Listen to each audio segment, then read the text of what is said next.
I'm crazy, Al. Trying to survive like everybody else. We all out here trying to survive. It's been hard in this recession.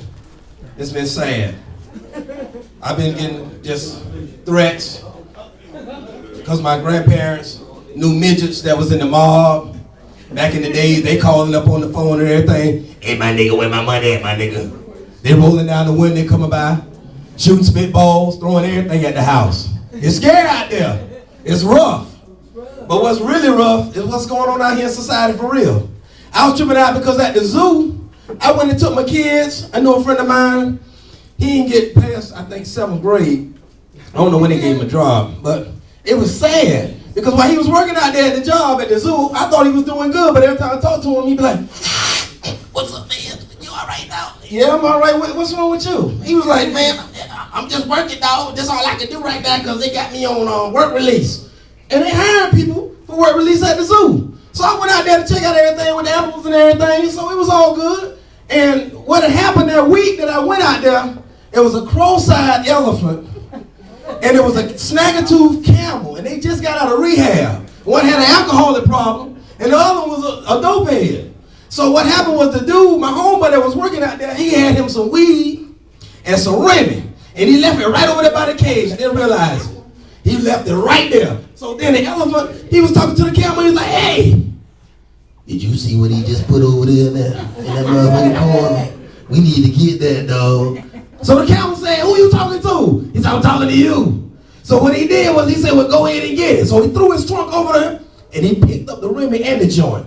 So the brother came back looking for his joint and looking for his Remy. He's like, man, I don't believe this. So he started fighting employees, the visitors, everybody that was at the zoo started fighting them. And later on that night, the cross-eyed elephant looked at the camel because he thought he saw 2 of them.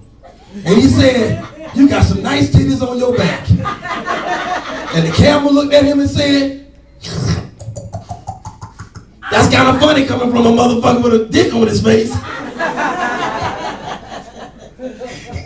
What's sad though is how my boy was talking about church. We be wilding out sometimes. And we have to talk to each other to keep everybody uplifted. Not you ain't gonna get everybody saved. You can.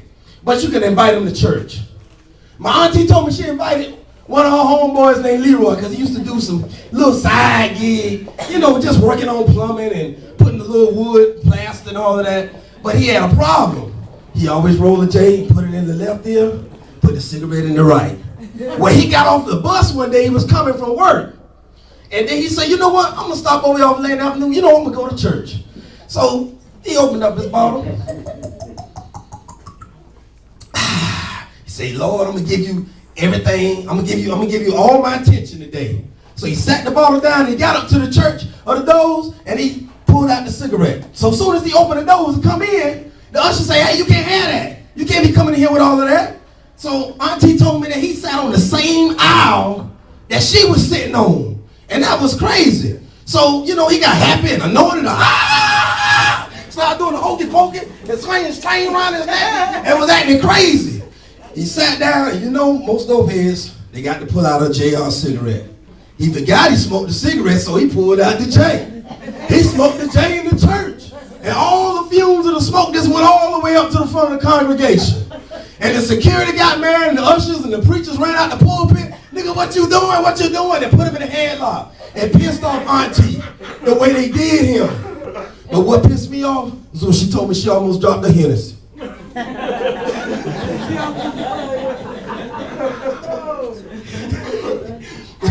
The last one I'm gonna tell y'all is about this Mexican. This bad Mexican. Just got out of jail. He ran up there to Atlantic Boulevard. Y'all know where that is? Atlantic and Arlington. He went right up there to the Winn-Dixie, about this tall, cock strong. He said, today, I'm gonna be like Al Pacino. I'm gonna go steal my shit out of Winn-Dixie. So he stole his shit out of Winn-Dixie. Stole all the Slim Jims, got some nacho cheese, some Jiffy, stole some saltine crackers and everything. So he ran out the store, got crossed all the way to Checkers. They turned around and say, man, I ain't gonna even do it like that. I'm gonna just go back and tell him.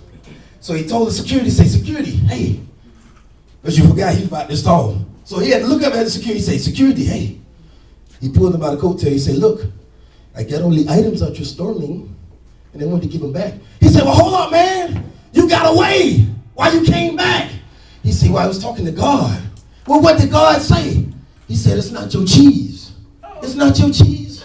It's not your goddamn cheese, homeboy. That's my time, y'all. I'm my boy TC. I love y'all.